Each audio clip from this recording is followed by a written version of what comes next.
Good morning दोस्तों, फिर से आप सबका एक नए वीडियो में स्वागत है।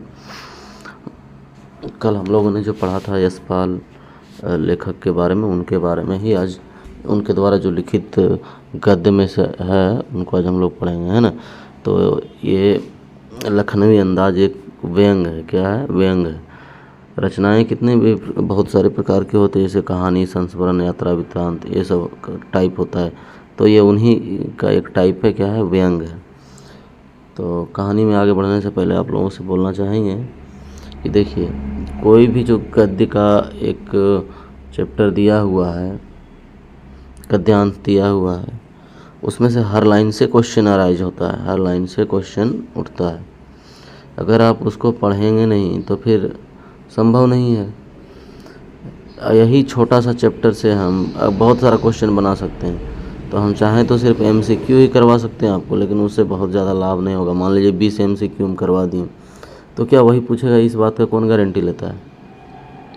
इसलिए मैं चैप्टर को थोड़ा सा पढ़ने का प्रयास करता हूँ कि अगर आप लोगों के समझ में रहेगा, बात को समझ के रखेंगे कहानी को, तो खुद से भी उत्तर दिया जा सकता है। उम्मीद करते हैं आप लोग समझ गए होंगे मैं क्या बोलना चाह रहा हूँ।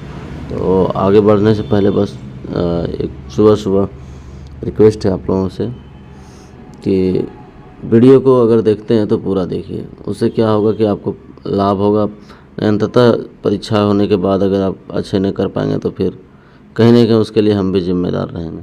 इसलिए वीडियो को पूरा देखिए। चलिए, बाकी जो आपको करना है, लाइक करना है कीजिए, नहीं करना है, लेकिन वीडियो को पूरा देखिए। चलिए आगे बढ़ते हैं। मुफस्सिल की पैसेंजर ट्रेन चल पड़ने की उतावली में फूंक मार रही थी, सीटी मार रही थी। मुफस्सिल की ट्रेन मतलब ये जो मेन सिटी से थोड़ा जो दूर होता है वो ट्रेन, है ना। आराम से सेकंड क्लास में जाने के लिए दाम अधिक लगते हैं।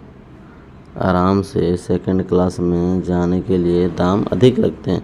दूर तो जाना नहीं था। भीड़ से बचकर एकांत में नई कहानी के संबंध में सोच सकने और खिड़की से बाहर देख सकने के लिए टिकट सेकंड क्लास का ही ले लिया। तो लेखक ये अपने विषय में बता रहे हैं जाने के लिए दाम अधिक लगता है। दूर तो नहीं जाना था उनको, और भीड़ से बचकर एकांत में नई कहानी के संबंध में सोचना था और प्राकृतिक दृश्यों का आनंद भी लेना था, इसलिए उन्होंने सेकंड क्लास का टिकट ले लिया। ठीक है। गाड़ी छूट रही थी। सेकंड क्लास के एक छोटे डिब्बे को खाली समझकर जरा दौड़कर उसमें चढ़ गए। तो गाड़ी छूटने ही वाली थी ऐसा उनको प्रतीत हुआ, तो दौड़े और एक डब्बा उनको खाली नज़र आया तो उसमें वो चढ़ गए दौड़कर, है ना। आगे है, अनुमान के प्रतिकूल डिब्बा निर्जन नहीं था। मैंने जैसा उनको अनुमान था उस प्रकार से डिब्बा खाली नहीं था।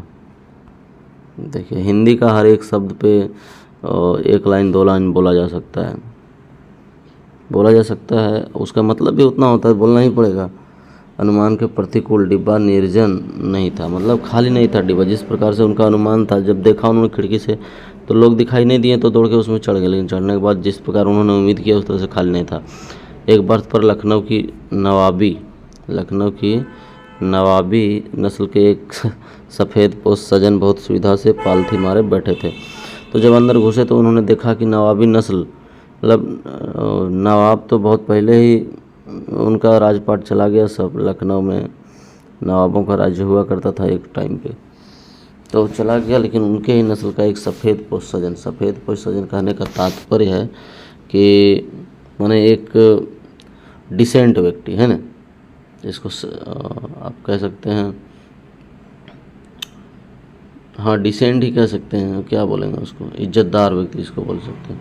सामने 2 ताज़े चिकने खीरे तौलिए पर रखे थे। तो वो जो बैठा था उन्होंने 2 खीरा रखा था तौलिया पर डिब्बे में। हमारे सहसा कूद जाने से, और डिब्बे में जब वे सहसा कूद जाने से मतलब अचानक से जाने, सजन की आंखों में एकांत चिंतन में विघ्न की असंतोष दिखाई दिया।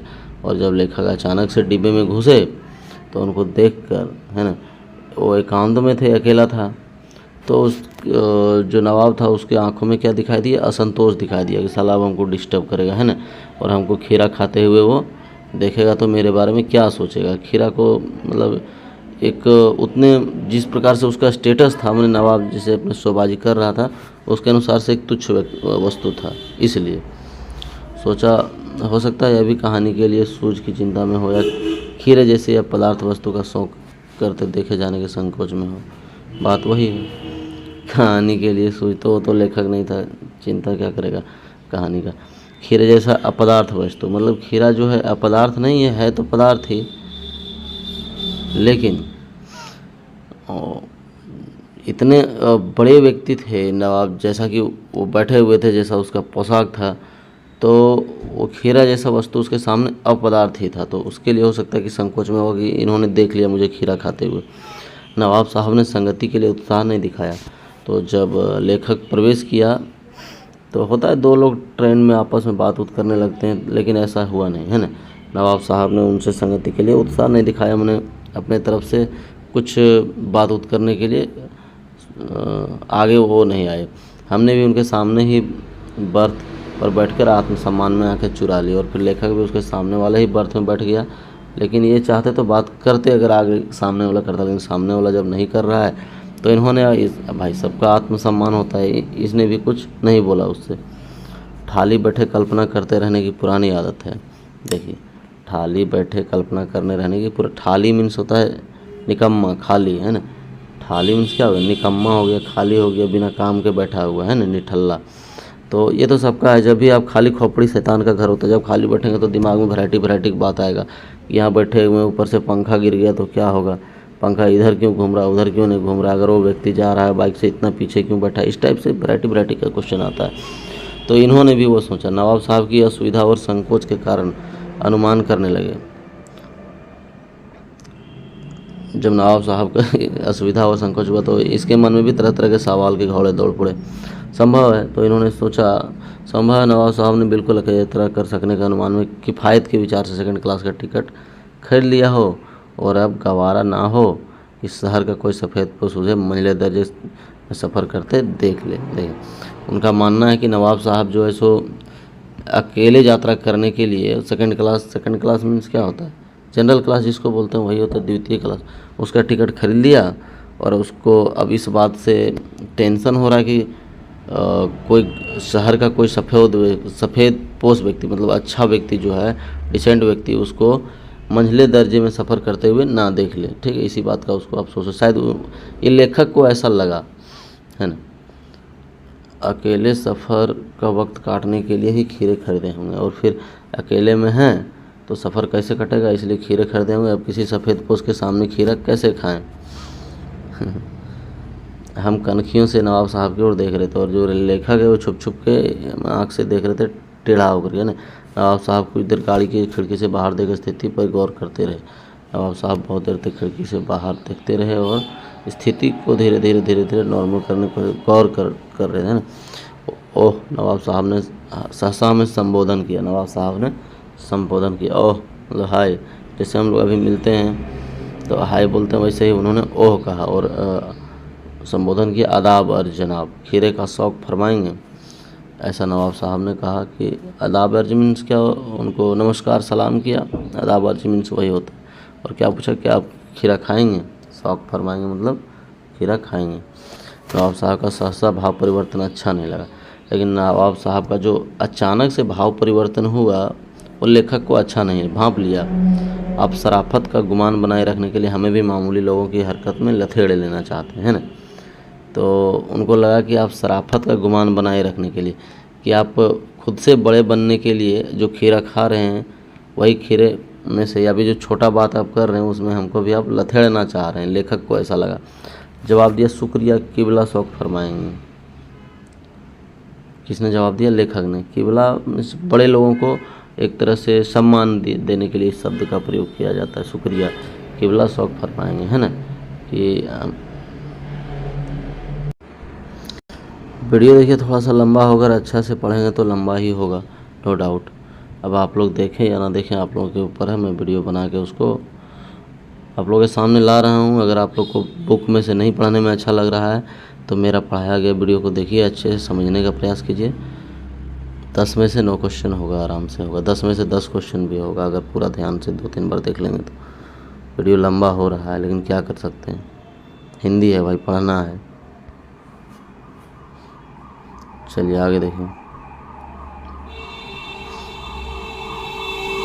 नवाब साहब ने फिर एक पल खिड़की से बाहर देखा, गौर किया और दृढ़ निश्चय से खीरों के नीचे रखा तौलिया झाँका सामने बिछा लिया, है ना। ये तो सीधा सीधी लाइन है, इसको कुछ करना ना है। सीट के नीचे से लोटा उठाकर दोनों खीरों को खिड़की से बाहर धोया, तौलिए से पोंछ लिया और जेब से चाकू निकाला, दोनों खीरों को सिर काटे और उन्हें गोदकर झाग निकाला, है ना।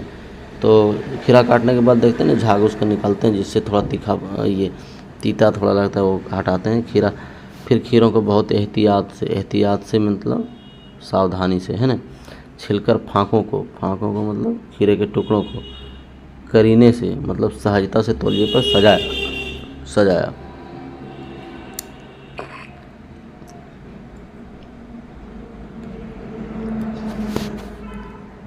अब देखिए, लखनऊ स्टेशन पर खीरा बेचने वाला खीरे के इस्तेमाल का तरीका जानते हैं। ग्राहक के लिए जीरा मिला नमक और पिसी हुई लाल मिर्च की पुड़िया भी हाजिर कर देते हैं। तो ये बोल रहे हैं कि जो स्टेशन में लखनऊ स्टेशन पे खीरा बेचता है उसको तरीका पता है। ग्राहक के लिए जीरा नमक वगैरह जो मिला हुआ है वो पुड़िया भी दे देता है खीरा के साथ, ठीक है। तो ये लेखक बोल रहा है, नवाब साहब ने बहुत करीने से खीरे की फाँकों पर जीरा मिला नमक और लाल मिर्च की सूखी पुरक दी मतलब छिड़क दी, है ना। पाउडर जो था जीरा मिर्च वगैरह का और नमक का उसको छिड़क दिया।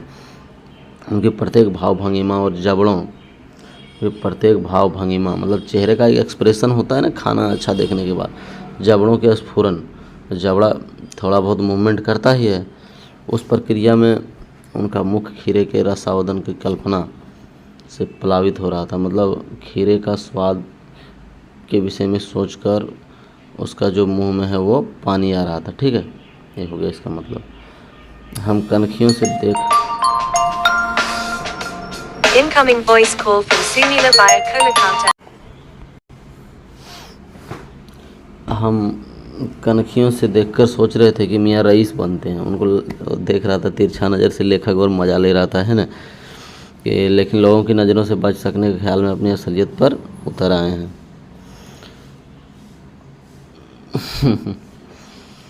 नवाब साहब ने फिर एक बार हमारी ओर देख लिया। वल्लाह शौक़ कीजिए लखनऊ का बालम खीरा। उन्होंने क्या कहा, लखनऊ का बालम खीरा। ये देखिए उर्दू लफ्ज़ है, उर्दू भाषा का लफ्ज़ है ये लखनऊ का बालम खीरा। मतलब ये लखनऊ में खीरे को बहुत ये दिया जाता है, तवज्जो दिया जाता है ना। और क्या इसका मतलब है, बालम वही होना चाहिए। नमक मिर्च छिड़क दिए जाने से ताज़े खीरे की पनियाती, देखिए जब खीरा पर नमक छिड़क दीजिएगा तो पानी पानी होने लगता है ना। पनियाती फाँके देखकर पानी मुंह में ज़रूर आ रहा था। देखिए पानी तो लेखक के भी मुंह में आ रहा था, लेकिन इनकार चूँकि कर चुके थे तो आत्मसम्मान निभाना भी उचित समझा, है ना। तो पहले से मना कर चुके थे तो अब आत्मसम्मान बचाने के लिए एक बार ना बोल चुके हैं तो फिर वो उसको ना ही बोल दिया। उत्तर दिया, शुक्रिया, इस वक्त तलब महसूस नहीं हो रही है। तो क्या बोला कि इस वक्त तलब महसूस नहीं हो रही, मतलब भूख जो है सो अभी नहीं लगी है, उसकी ज़रूरत महसूस नहीं हो रहा है। मैदा भी ज़रा कमज़ोर है, मैदा मीन्स पेट, है ना, पेट थोड़ा कमज़ोर है, पाचन शक्ति। किबला शौक़ फरमाए, है ना, कि आप शौक़ फरमाइए।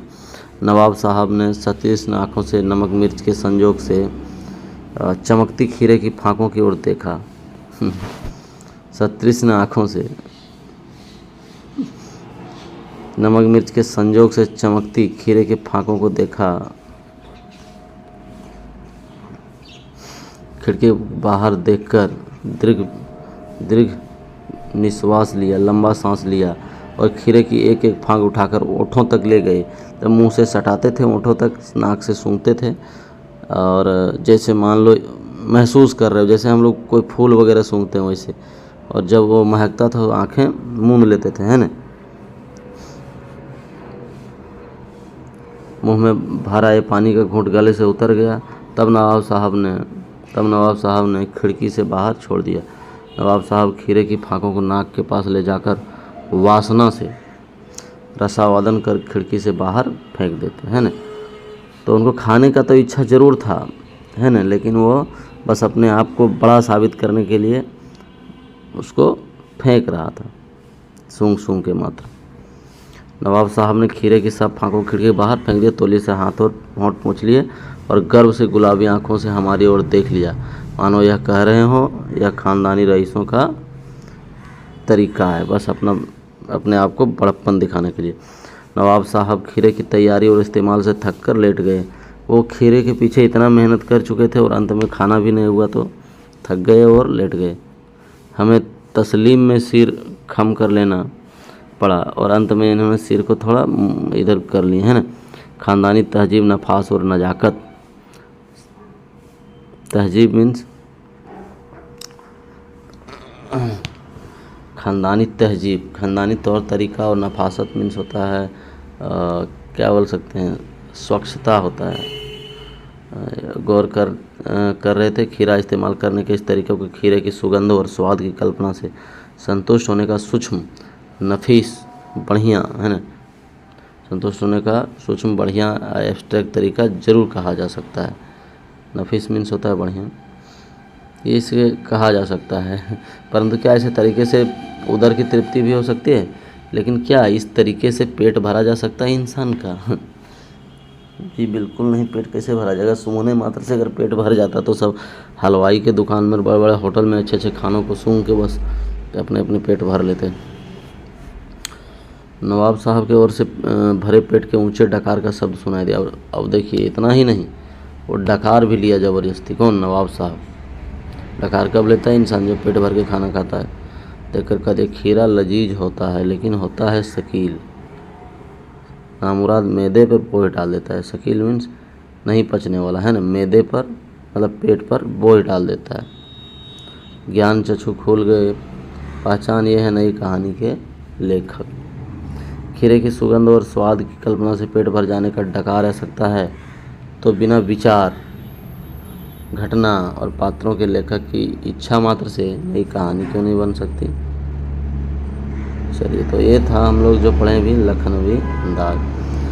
इस अध्याय का नाम क्या था? लखनवी अंदाज, ठीक है, लखनवी अंदाज। और इसको लिखा है किन्होंने? यशपाल जी ने, ठीक है। तो नेक्स्ट वीडियो में हम लोग इसका जितना हो सकेगा MCQ कवर करने का कोशिश करेंगे। क्वेश्चन कुछ मेरे द्वारा क्रिएट किया हुआ रहेगा, कुछ इधर उधर से मटेरियल का व्यवस्था करेंगे। जो भी रहेगा इस अध्याय से ही रहेगा और उसको हम लोग डिस्कस करेंगे अगले लेसन में, ठीक है। चलिए, थैंक यू। आप सबका दिन शुभ हो।